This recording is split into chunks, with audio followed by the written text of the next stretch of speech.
Y así, como todos los jueves a las 11 de la mañana, este es su programa que se llama Voces de la Comunidad. Hoy sin Reina y Carlos Vélez, y ahora vamos a contar por qué. Así que hoy voy a conducir yo para hacerle a esta mujerona, una de las más excelsas poetisas que tiene Las Vegas y el mundo, Cinia María Estrada, que mañana tiene un evento patrocinado por, ya es un movimiento Comala, no es una agrupación. Cinia, gracias por estar acá, yo sé que estás apretadita con los tiempos, preparándote para mañana, pero gracias por estar hoy aquí. Buenos días, yo feliz de estar acá y con esa introducción ya sentí un reto grandísimo acá en esta entrevista.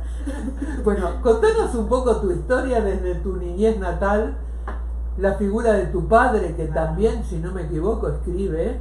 Así es. Contanos eso, porque esa parte no la sabíamos. Bueno, yo vengo de Costa Rica, yo nací en el sur de Costa Rica en una zona totalmente rural, entre laguitos, entre quebradas, con una montaña al frente que donaba hilos de agua todos los días. Ese fue mi entorno. Y vengo de una familia numerosa, yo soy la número 9 de 12 hermanos. Ah, mírate. Claro, entonces ahí crecí en ese entorno. Mi papá donó el terreno al lado de mi casa para que se hiciera una escuela, donde todos tenían el apellido Estrada, todos éramos primos, toda la familia que vivía más o menos cerca, porque... O sea que la escuela estaba constituida por claro, tu familia. Era de mi familia. Entonces, esos fueron mis primeros años muy lindos.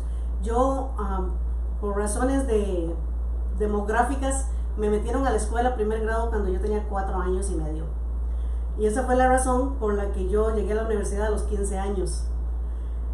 Esta no la sabía. Entonces, esos primeros años en la escuela para mí fueron... ¿A la universidad? Sí, a los 15 años.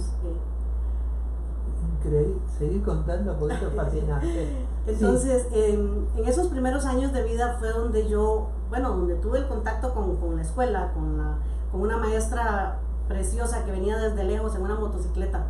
Se vestía como un hombre. Era una feminista. Claro, y esa señora sí, contra todas las reglas se hizo maestra y viajaba desde el centro de población más importante en ese lado del país hasta esas montañas nuestras en motocicleta. Luego mi papá le construyó junto con sus sobrinos y mis tíos una casa para el maestro y ella se quedó viviendo ahí al lado de la escuela. Esta señora yo la amo porque de ella fue que yo aprendí todo. Pero aparte de tu padre es un divino. Mi papá es otra cosa. ¿Qué edad tiene el papá? 99 años. Sí. Lúcido el hombre. Completamente lúcido, tiene unas memorias increíbles de su infancia, de cómo era Costa Rica hace 100 años. Cuando decía que no existían las cucharas, comían con palos. No existían los zapatos. ¿Se prestaría que le haga una nota? Ojalá se pueda por teléfono, ajá. Dale. O algo, ajá. Seguimos contando porque es fascinante tu historia. Claro. Entonces en la escuela yo empecé a tener contacto con las letras. En ese primer año, que yo tenía, menos de 5 años, me pusieron a aprenderme un poema español que ahorita no lo encuentro en la internet y todavía recuerdo las primeras líneas. Tenía 120 páginas y yo lo aprendí para el curso lectivo, el cierre de primer año que la escuela estuvo abierta. Entonces a mí me encantó y en ese tiempo yo no era tan tímida como ahora, a mí me encantaba declamar y ahorita, después el talento se volvió mudo y no volví a declamar y me daba vergüenza la gente y los micrófonos y todo lo demás, pero en ese tiempo empezaron a construir la carretera interamericana, ese pedazo que iba a unir a Costa Rica con Panamá. Entonces de repente empezaron a llegar maquinarias, rompieron la montaña del frente y gente, trabajadores, montones de trabajadores. Y mi mamá les vendía el almuerzo. Entonces los señores llegaban ahí a comer y yo les declamaba. Y les cobraba lo que llamamos una peseta, que así se llamaba antes, son 25 centavos por declamar. ¿Y vos tenías ahí cuánto? Y yo ya tenía 5 años tal vez. Ajá. Después ya cambiamos, crecimos, nos salimos de ese entorno tan bonito y empezó la vida difícil de irnos a la ciudad donde mis hermanos todos ya tenían que trabajar. Y yo empecé a escribir. Muchas cosas ya se han perdido, pero yo empecé a escribir poesía. Recuerdo que mientras estaba yo pequeña, cuando empezaba mi conexión con el lenguaje, porque no es lo mismo estar ahí nada más oyendo a un par de padres que no tenían educación y un montón de hermanitos a ya entrar en contacto con la educación formal, que en Costa Rica es muy buena. Entonces yo veía palabras y no entendía el significado, yo les daba el propio significado.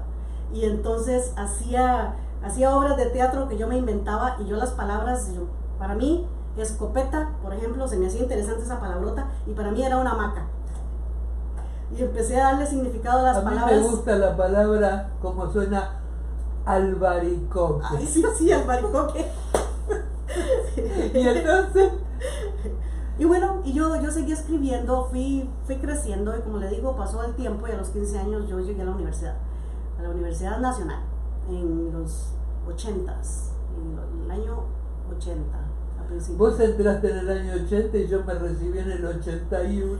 Ay, sí. Fíjate los años que tengo de psicóloga. ¿Y entonces? Y bueno, ahí empezó mi vida interesante, pienso yo. Porque ¿ingresaste a la facultad a estudiar qué? Historia. Empecé a estudiar historia. Luego vine acá a Estados Unidos y volví a estudiar historia. No sabía yo qué otra cosa podía estudiar que no se me hiciera difícil por el idioma. Yo iba a hacer lo mismo pero en inglés. Y me funcionó muy bien, se me hizo muy fácil, la verdad. Bueno, estando en la Universidad Nacional en los 80s, en todos esos años de conflicto en toda Latinoamérica, y entonces más contacto con músicos, con escritores, y entonces yo empecé a escribir, digamos que si se quiere decir profesionalmente, aprender a escribir. Y no sé, en el primer 88 ya había tenido un poema que había sido premio de cultura, y había sido un poema y un cuento premiados 3 veces en México, y de repente se extendió todo. Y en realidad mi lado literario, yo como irrumpí en el panorama cultural costarricense fue a través de mi vinculación con la problemática de la mujer. Yo estuve en la dirección de la Alianza de Mujeres Costarricenses, que era en su tiempo la organización más grande feminista de América Latina. Ahora, eran tiempos en que no había internet todavía, y a mí me encargaron fundar el primer centro de documentación feminista en el país. Y yo me lo inventé, le pusimos el nombre de Carmen Lira, nuestra escritora feminista también, la más grande que ha dado el país. Entonces esperábamos a recibir los documentos de los congresos feministas de Europa, que duraban años para que nos llegaran, y empezar a ubicarlos. Hacíamos las cajitas como las de las bibliotecas, ahí con la tarjetita, ni siquiera DUE, ni siquiera el sistema de bibliotecas, era nada más la tarjetita con la ficha bibliográfica y lo que íbamos teniendo. Eso lo hice yo. Estando en ese proyecto, el Ministerio de Cultura convoca a un concurso a las mujeres de las bases, las que están en las organizaciones, las que están luchando por reivindicar sus derechos. Y antes, las luchas de antes, bueno, tú sabes, eran diferentes, no teníamos nada. Ahorita toda la gente piensa que nada más es ir a pegar gritos. No, todo lo que tenemos ahora, eso fueron luchas de siglos atrás. Y en los tiempos míos era muy serio, es decir, era conseguir que nos dejaran hablar, que nos dejaran tener un puesto en algún lado, no sé, pelear contra el acoso callejero, eran muchas cosas, eran muchas cosas por las que estaban en la agenda. Entonces me encargué yo de trabajar con las mujeres de las bases, de los comités de la Alianza de Mujeres Costarricenses, para ponerlas a escribir también. Yo obviamente escribí mi cuentito, pero bien sencillo, para ir dando la pauta. No tiene que ser una gran cosa, cuéntame su testimonio, escríbalo. Y yo me encargo de editar, hice un montón de trabajo de edición, y todas concursamos. Bueno, el mío ganó el primer lugar. El mío, ese ganó el primer lugar, y bueno, abrió un montón de puertas, porque ese cuento se llama Retrato de una mujer perdida, que luego llamé el libro igual, y reuní un poco de testimonios de otra época también, de mujeres y los míos propios, mujeres perdidas en su propio entorno, en diferentes situaciones. Ese cuento se publicó en Chile, en una revista feminista muy grande en ese tiempo. Se publicó en España, y luego ganó un montón, siguió ganando premios en un montón de partes. Ese me abrió las puertas. Después de eso, hay una escritora costarricense de origen español, excelente mujer, se llama Linda Berrón. Esa fue la que me puso a mí en el mapa. Esa mujer, ya estando yo aquí en Estados Unidos, que llegué en el 92, estoy hablando de 4 años después de que había pasado todo esto con este cuento, ella me escribe y me dice, estoy alistando una antología de mujeres, de escritoras costarricenses, desde las primeras, desde las más grandes, desde las más famosas, y yo quisiera pedirte si me das publicar el cuento, el retrato de una mujer perdida. Linda Berrón fue la primera persona que hizo una biografía mía, una biografía bien hecha, interesantísimo, y bueno, y el libro fue un éxito. El libro todavía se sigue reproduciendo en Costa Rica, todavía la gente lo encuentra en las Quiero pensar que cobras buenas regalías o no. Más o menos, no buenas, pero yo soy muy afortunada. Pero qué bueno es poder de alguna manera vivir de lo que más amás. Más es o menos, una sí. bendición. Mis libros, y si te da plata mejor, pero claro, si no, es para el alma. es increíble que mis libros se sigan vendiendo solos. Yo he visto que yo no ando ahí, hasta ahorita es la primera vez aquí en Las Vegas que yo hago algo con lo mío, realmente algo así al público, porque muchas veces me dicen, ay, es que no tengo nada que vender. Yo no voy a ferias de libros, no tengo nada que vender, no los compro, ahorita compré algunos, porque ahí se van vendiendo solos y ahí llega, cuando llego y veo en la cuenta de banco a fin de mes, siempre hay algo cada mes.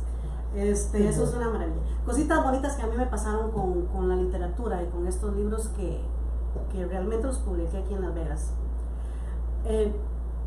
Para mí es muy grande saber que algunos de los poemas míos la gente los recuerda y los piden como pedir una canción. Y particularmente hay 3 poemas. Dormir con aguacero.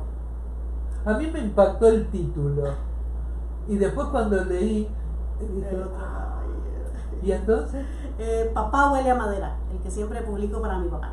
Ese tiene una historia muy bonita, pero la gente lo recuerda. Me acuerdo que Genio Torres una vez lo declamó y le salió tan bonito y siempre recuerda ese poema. Espera, ¿puedes dar una probadita de papá? Encontrarlo, ¿dónde está mi papá?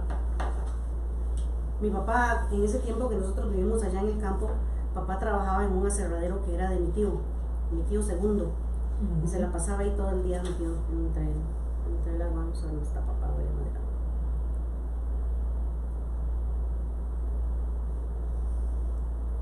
No está aquí. Ahorita lo busco ahorita lo busco en la, mientras perfecto, hablas tú, perfecto. Lo busco en la internet porque es de otro libro que no traigo. Bueno, entonces, Genio Torres, ese poema le encanta y siempre lo está mencionando. Hay una muchacha en El Salvador que grabó con su propia voz Dormir con aguacero. Bueno, Nelson también lo grabó, y de hecho Nelson y Celín Cortés, el señor con el que él compone, compusieron un poema inspirado en ese poema, una canción que se llama Aguacero. Nos está viendo Ana Glés, le mandamos un beso grande a Ana Glés.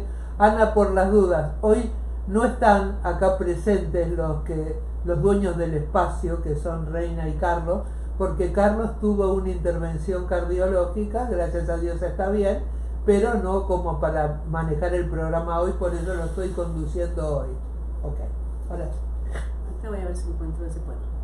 Bueno, entonces y el otro poema es uno que se llama Alma de Piedra. Ese poema lo han usado en obituarios, en funerales, lo han tatuado. Son cosas que han ido creciendo, que a mí me causa una gran satisfacción, porque o sea, a veces ni yo recuerdo los poemas. Eso para mí ha sido muy importante. Son de las cosas no solamente eso, bonitas que me han pasado.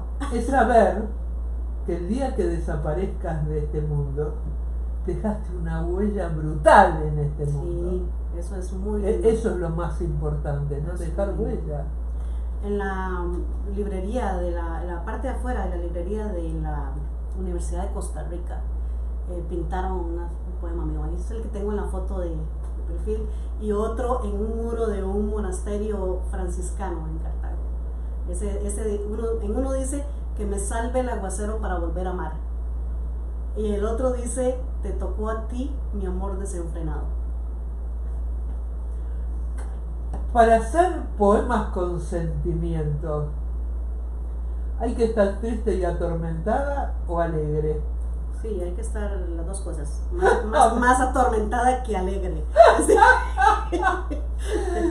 Yo los únicos poemas que escribí, lo escribí en mi adolescencia para Rafael, y se lo entregué en propias manos, no había computadora, escrito a máquina de escribir, le hice un forro precioso cuando yo tenía 16 años.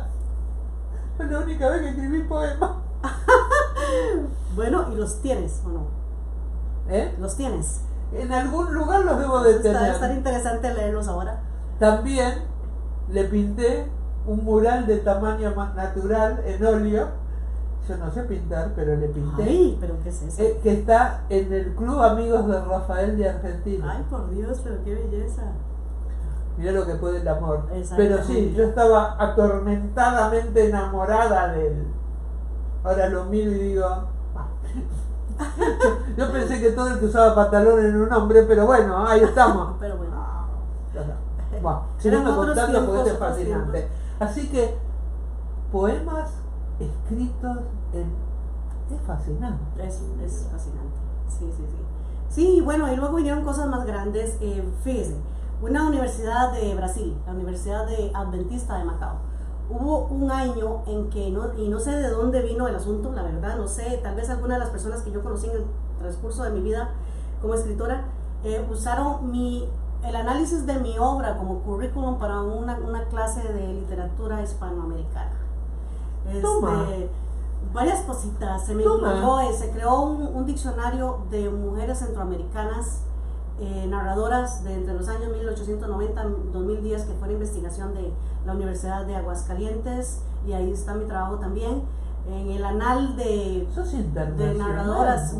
Crecí mucho por ahí, sí, crecí mucho en ese tiempo. ¿Y sabes lo que más me gusta?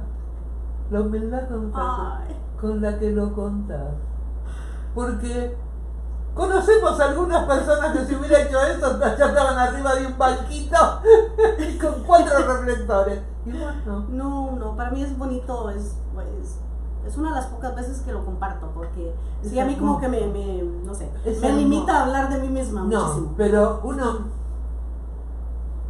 ¿sabes por qué se venden huevos de gallina en los supermercados y no huevos de avestruz? Porque el avestruz pone un huevo de este tamaño silenciosamente en el medio del campo. Las gallinas ponen un huevito así, cacarean. Si no cacareas, no vendes. Así es. Así es. Muy ¿Y bueno. entonces? Y entonces ya encontré el poema de mi papá. A ver. El poema de mi papá. A ver. Es que ese está en un libro que se llama Pluma en Silencio. Pluma en Silencio. Y creo que Me encantan los títulos que elegís de los libros. Bueno, dice: papá huele a madera, a pino fresco, caoba amarga. Huele a café de la mañana con savia espesa de los troncos fríos que acierra hasta el cansancio. Papá corta el roble viejo y el cedro duro, ciprés y copalillo, cristóbal y guayabo todos los días. Cepilla los trozos de cenízaro que aplana con la sierra y el sudor de la tarde. Papá huele a serrín, huele a montaña y a quebrada. Papá deja el aliento en el aserradero todas las madrugadas. Se alumbra con candiles cuando la luz del sol no aguanta la jornada. Sos mágica. Papá trae la leña desde el aserradero y calienta la casa. ¿Querés que lo lea yo? Sí, la última línea, por favor. Y calienta la casa, es por eso que él huele a pino fresco, a cedro y a roble, huele a caoba y a nostalgia. Qué cosa hermosa que una hija le escriba eso tan bello, con tanta emoción, a su padre, porque es con admiración. Ay, gracias. Pero para que una hija tenga admiración por ese padre tiene que haber hecho cosas importantes, ¿no? Muy importante. Mi papá fue un padre muy amoroso, siempre preocupado por todas nosotras, tantas. Papá es de los que me escribía cartas cuando trabajaba afuera, cuando nosotros tuvimos que cambiarnos a una ciudad para poder ir a la escuela. Me escribía cartas escritas a mano, todavía las tengo. Y ahorita pues tiene 99 años, está pues en los últimos momentos de su vida. ¿Vive acá? Vive en Costa Rica. Vive en Costa Rica. Él empezaba, yo lo veía que escribía, no sé, desde que tal vez él tenía 50 años, escribía en un cuaderno, escribía a mano. ¿Sabe con qué escribía? Con esos lápices gruesos de carpintería, los que ponen en la madera para poner, con eso escribía. Y yo siempre lo veía escribir y pues no sabía qué era lo que estaba haciendo, pensaba que eran sus medidas de maderas. O sea que es herencia. Herencia, y él estaba escribiendo ahí su historia. Mi papá. ¿Y mamá todo esto? Mi ¿Cómo mamá. veía a ese hombre trabajador, proveedor y poeta? Mi papá, bueno, es que era una figura muy fuerte. Mi papá era una figura muy fuerte porque es un señor muy humildito, siempre trabajaba haciendo puentes. Él construyó prácticamente todos los puentes de la zona sur del país, los puentes colgantes, porque allá los ríos crecían y no había comunicación. Y él trabajaba en eso. Entonces siempre andaba todo mojado, trabajaba un montón de horas, mantener ese montón de hijos. ¿Y mamá? Y mamá, pero mamá era la piedra que nos mantuvo ahí firmes y fuertes, con un gran ejemplo, con un montón de disciplina, porque nosotros pensábamos, viniendo de un hogar tan humilde, porque nosotros cuando estábamos en el campo no éramos pobres, ahí teníamos todo. Estábamos pobres cuando ya teníamos que tener zapatos decentes para ir a la escuela, cuando ya nos veíamos diferentes al resto de los otros niños, cuando eran 12 personas en una mesa comiendo. Ahí eso sí era pobreza. Vestir y educar. Y educar sobre todo. Yo con una y casi me vuelvo loca. Sí, mamá era súper estricta y recuerdo que ella hacía una olla de arroz y lo dividía en porciones exactas. No había microondas, no había refrigerador. Entonces siempre comíamos fresco. Y yo me acostumbré que ahorita yo solo quiero comida fresca, yo no como sobro, no compro nada refrigerado. Me encantaba. Tenía las porciones exactas y no se podía repetir porque no se podía. Claro. Pero nunca le sobraba nada y siempre tuvimos lo necesario para vivir. Era una mujer que no había tenido educación. Papá y mamá llegaron a primero y segundo grado de la escuela, pero mamá leía montones. Carita, leía. La inteligencia es natural, no pasa por la educación. Es un don. Sí, es un don, de verdad. Y bueno, mi mamá muy fuerte, yo la quise mucho, fue muy conmigo, muy respetuosa, le encantaba lo que yo hacía. Yo siempre tuve apoyo de mi familia, a ellos les parecía que lo que yo hacía era muy bonito. Para un hijo, el apoyo de los padres es lo que le gusta hacer. Y fíjese, nosotros decimos, y viviendo así, viniendo de un origen tan humilde, 12 hijos, y solos prácticamente todos tuvimos carrera universitaria, con excepción de 2 o 3 que ya no pudieron porque eran los mayores y tenían que trabajar. Pero no solo eso, es que era una madre sola porque papá se quedó trabajando en el campo.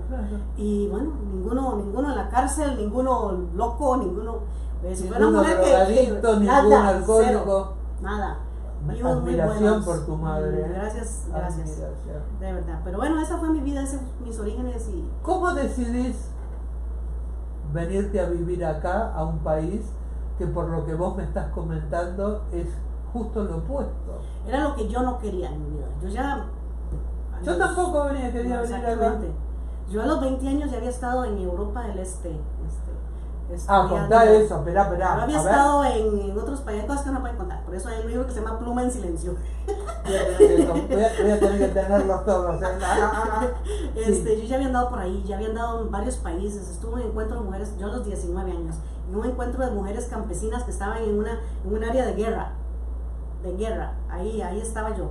En el proceso de alfabetización de Nicaragua, fui con un grupo a alfabetizar. ¿De qué signo sos vos? Géminis.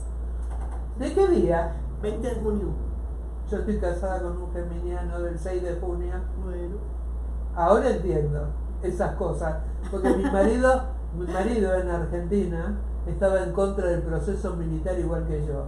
No estamos desaparecidos porque Dios me quería acá. Bueno, sí, y es una bendición que puedan estar aquí y aparte que estén haciendo las cosas que les llenan el corazón.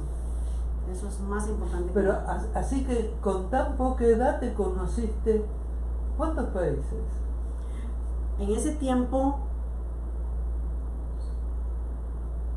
3 en Europa del Este, luego estuve en Canadá, en una isla que se llama Terranova, y luego en América Latina estuve como en 4 más. Mi mamá, una vez que me fui, que no pudo tener contacto conmigo, porque le digo, no había comunicación, no se podía, los horarios diferentes, los teléfonos no servían, y mamá pasó prácticamente hospitalizada todo ese año, que yo me le perdí muchas veces, pobrecita. Tu vida es increíble, sí, si no te lo pregunto no me entero nunca. Ve, es que me da risa porque cuando hace unos años Mapi me dijo, pero ¿por qué tú no promueves tus libros? A lo mejor eres la que va a trascender. Y yo le dije, es que yo voy a ser leyenda, yo por eso no me preocupo. ¿Querés que te cuente? Vos sos una leyenda viviente con tan poca edad. No, ni tampoco. Mamá, yo tengo 74. Yo ando por ahí empezando a los talones. Yo tengo 74, ¿qué me pisas los talones? Bueno, yo tengo 10 menos. Buah. ¿Sabes lo que son No, 10 tengo- menos a tengo esta edad? 61 yo. No, pero ¿sabes lo que son 10 menos? Pero es mágica. Sí, es increíble. Así, un montón de historias que ahí vas a encontrar en los poemas porque... Espera, esa es la una manera mujer que- así, feminista por naturaleza, ¿se casó y tuvo hijos? Sí, Contame. y no quería, ¿sabes? No, yo no quería tener hijos. Porque, de hecho, una vez que tuve mis hijos, yo ahí me paré, detuve el tiempo porque ya no podía mandarlos para allá y para acá. Entonces yo me detuve, me escondí a hacerlos crecer y todo lo demás. Pero, ¿cómo llegué aquí? Yo me casé allá en Costa Rica. Mi esposo era de padre americano. El padre de él era un lingüista de la Universidad de Ann Arbor, que había mandado a Costa Rica a crear el alfabeto de una lengua indígena a partir de la fonética de esa lengua. Ese tipo hablaba un montón de idiomas. Ese señor amaba mi trabajo. Fue la primera vez, fue cuando yo me di cuenta que lo que yo hacía sí servía, porque tenía el aval de ese Pero señorón. Claro, ahí está. Ese Y un señorón, hombre. Ese señorón. Y un hombre que respetaba Sí, a una mujer, era un hombre feminista. Así Ahí es. está. Y Pero un entonces- gran respeto de ese señor. Se llama Jack Wilson y si lo buscas en la internet, ese señor pues fue una eminencia que hizo todo eso. Él se casó con una mujer de Costa Rica, allá después estaban ellos viviendo creo que allá en Detroit y se los trajo para Costa Rica y yo lo conocí. Él era mi profesor de filosofía. Era como 11 años mayor, Jack. Y en algún momento algún familiar que tenía acá lo invitó a venirse a Las Vegas, él se vino. Yo ya tenía a mi hija chiquita. Él se vino cuando estaba en la cama, me di cuenta yo que estaba embarazada del segundo hijo. Yo, ay Dios mío, ¿ahora qué voy a hacer? ¿Verdad? Yo ya no me voy a poder ir, mi hijo recién nacido y todo. No, obviamente no quería que nacieran aquí. Y me vine, cuando nació el bebé tenía 2 meses, yo me vine con los 2 niños. Uno de la chiquilla 15 meses y el otro de 2 meses. Y me vine para acá, chiquitos. Pues aquí hicimos vida, aquí crecimos y terminé de estudiar, trabajaba como una loca. Trabajaba 80 horas y yo después me iba a la universidad y yo, bueno, fue difícil, pero bonito. La hiciste. Y Jack murió en el 2012. Sí. ¿Cómo aparece en tu vida Nelson? El susodicho. Empieza. El dueño de los poemas de Dormir con aguacero, Ayer me reclamó porque que es un señor, en todo el sentido de la palabra. Nelson es un señorón. Ayer me reclamó que en una entrevista que me hizo, creo que fue Mapi, que yo empecé a hablar del libro, y empecé a hablar del tema de la lluvia y que dijo que yo no había dicho que ese libro se lo había escrito a él. Digo, pues tendrán que leerlo y no hay necesidad de explicación. ¿Cómo aparece Nelson? ¿Cómo conoces a Nelson? Bueno, entonces estamos hablando de al principio de los 2000 algo, 2008 por ahí. Todo este tiempo yo había estado como lejos de mis orígenes, yo me di vacaciones ideológicas para toda la vida, ¿verdad? Entonces, pues sí, yo estoy aquí, empiezo a echar a andar a mi familia y bueno, nunca renuncié a mis principios, pero sí me jubilé de ciertas actividades que yo tenía cuando era joven. Entonces, bueno, yo un día yo tenía un programa de radio, fíjese, pues una historia bien larga. Yo tuve mucho trabajo que me produjo el señorón Luis Bonilla. Hubo un momento en que yo tenía un programa cultural en la 1340 que el director era Luis Bonilla. ¿A qué edad? Eso ya estaba yo ¿En qué aquí, año? 26 años, 28 años tenía yo. ¿En qué año tuviste el programa en la 1340? Eso debe haber sido como en el 99, algo así. Ajá. No, porque yo lo tuve en el 2010. Bueno, imagínense, andamos por ahí. Y Luis Bonilla me produjo a mí también un programa de televisión de un canal local que había acá, el canal 35. Y ese era sobre bienes raíces, pero era muy, muy bonito, muy entretenido el programa. Entonces, estando en ese tiempo, yo empecé, y de repente empiezo yo en el programa que tenía yo en la radio con Luis, yo empiezo a poner pues la música, poquito a poco la música que a mí me gustaba. Y la trova clásica, ¿verdad? Tenía tantos años de no yo oír nada de eso, tenía tantos años de que no puedo hablar con nadie de esto. Y bueno, aquí no había muchos latinos, yo eso es lo que cuento, cuando yo llegué aquí Las Vegas terminaba en Rainbow. Claro, Ajá. claro. Y luego, ¿Vos tenés cuánto acá viviendo? 33 años. Ajá. Entonces yo cuando oía a alguien con acento, yo con acento latino, o que hablaba algo, que decía palabras, una vez oí a alguien que decía, de ahí, y yo dije, esto es de mi país, aquí no hay nadie más dice así. Pero bueno, empecé un poquito a arrimarme otra vez, ya estaban los hijos más grandes, seguí escribiendo, ya había publicado 2 o 3 de los libros, y en eso fue cuando me entero que un trovador viene a Las Vegas. Y yo, pero ¿cómo es posible? ¿Cómo va a hacer eso? Y yo recuerdo que hubo un momento que él, creo que vino a hacer promoción o no sé qué, y estaba tocando, no sé si en el Winchester o en una casa de la cultura que había acá. No me digas que empezó en Casculli. Sí, ahí. Y yo empecé en Casculli, mi primer grupo de autoayuda lo tuve en Casculli, gracias a Carlos Ezeta. Carlos, yo lo amo, Carlos. Y mi título de psicóloga lo pude revalidar gracias a Carlos Ezeta. Bendito.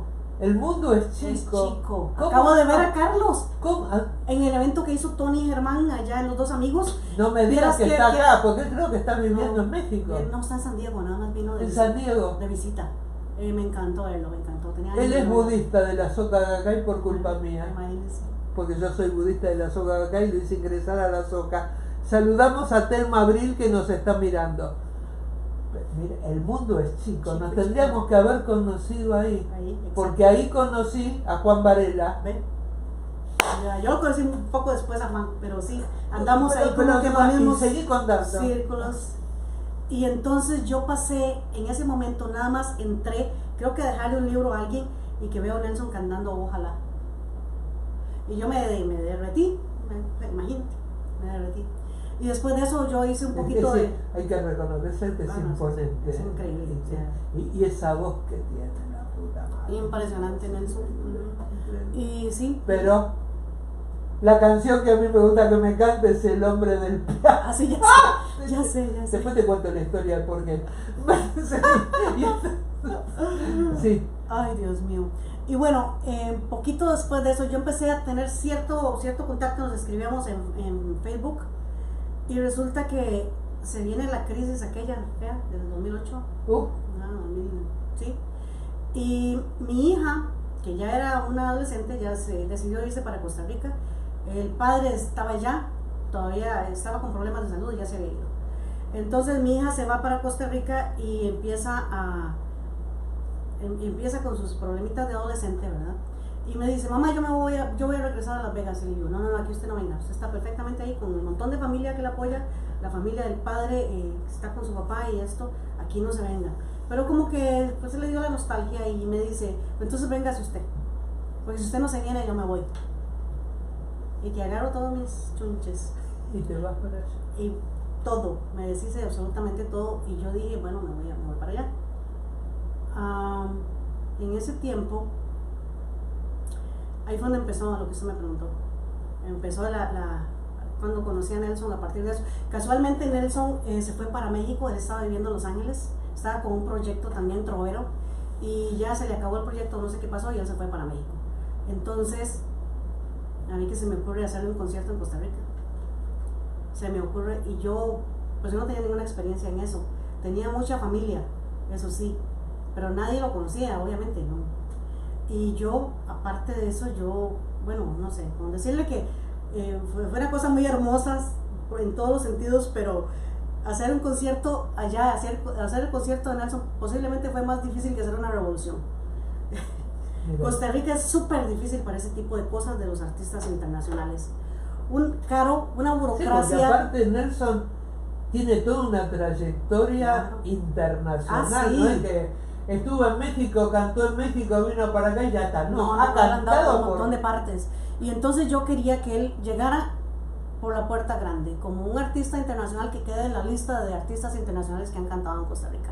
Yo no quería que fuera a cantar ahí un bar donde 4 personas lo vean, yo quería que fuera una cosa muy grande, en un teatro, y así lo hice. Entonces, había que sacar miles de permisos.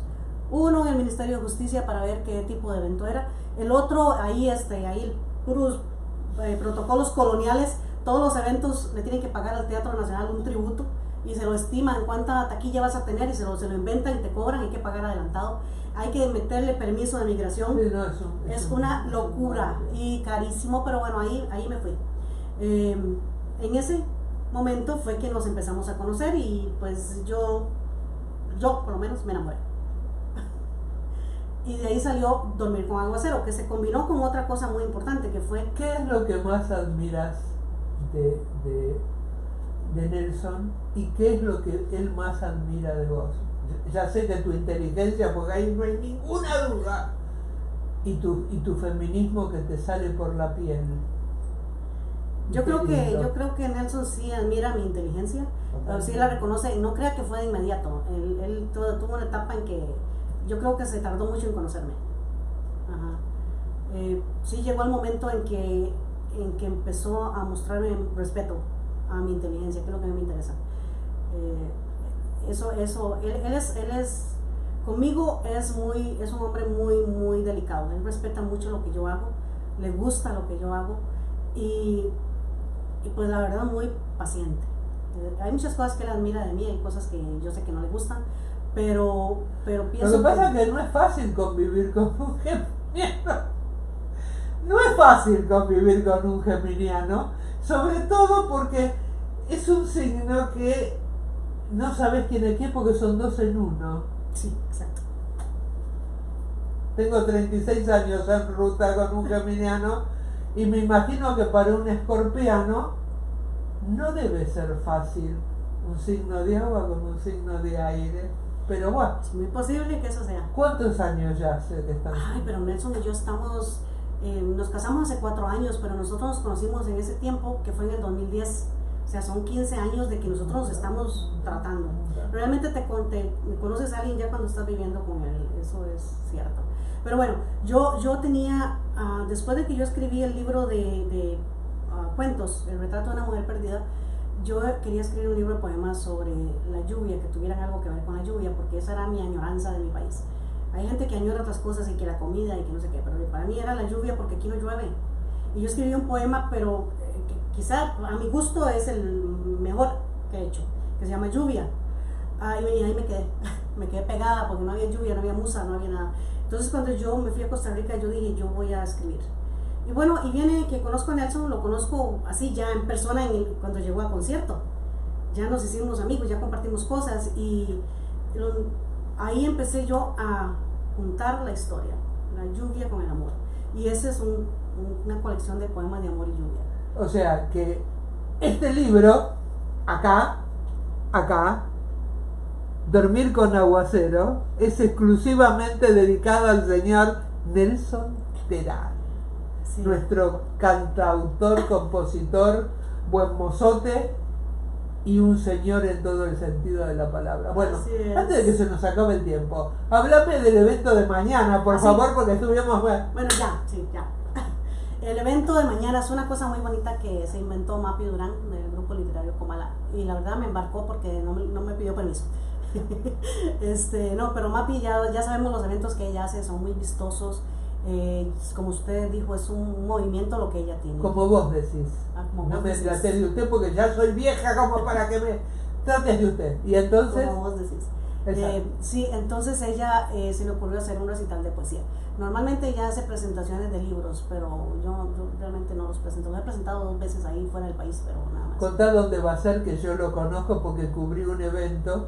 Mañana no te voy a poder acompañar porque llega mi hija después de que el lunes no pudo viajar en avión, que era nuestro aniversario.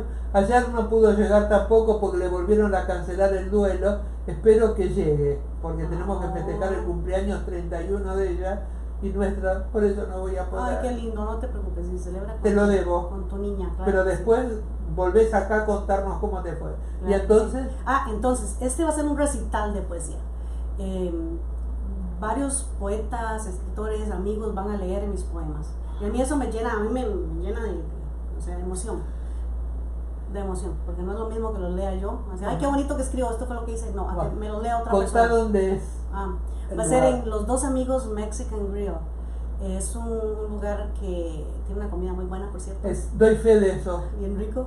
La cervecita es deliciosa y la comida es espectacular. Sí. Y el lugar es muy cálido. Sí, la verdad que sí, me encanta. La dirección es 5201 West Charleston y está entre entre Decatur y Jones. Hay una callecita ahí que se llama Brush y en ese semáforo ahí se meten. Ahí es donde va a ser. Es hermoso el lugar. Hermoso. Es hermoso el lugar. Hermoso el lugar. Lee de este libro. ¿Qué quiere que lea? El poema que más lo representa y que le hiciste con todo el amor. Ya sabes a quién. Ok. Este no es uno de los que leo en esa situación porque casi siempre leo Dormir con Aguacero. Pero Dormir con Aguacero ya está muy leído, muy visto y todo. Dale. A ver. Te metiste en mí con ese suave amor que inicia una tonada. Una canción sin nombre me adueña de tus besos y dices que me amas y me atrevo a creerlo. Voy tras de ti marcando el paso, recorriendo ciudades, dejando atrás mi historia, escribiendo la tuya en un poema. En esa melodía en que me esperas, que me robas el tiempo, me reinvento en tu voz, me arrastras a tus cuerdas, y en un acorde me posees, me enamoras y me enredas, para tomarme en cada nota a manos llenas, anidando en los dedos mi amor y la guitarra. Ay, por favor, si yo le pudiera escribir eso a mi marido, lo mato de la emoción. Qué cosa, qué mágico es todo lo que escribís. Ay, gracias. No, en serio. Mirá que hay 20.000 personas que escriben poemas, pero lo tuyo es mágico como tu vida. Gracias. Y lo que más me gusta es la humildad con que contás esto.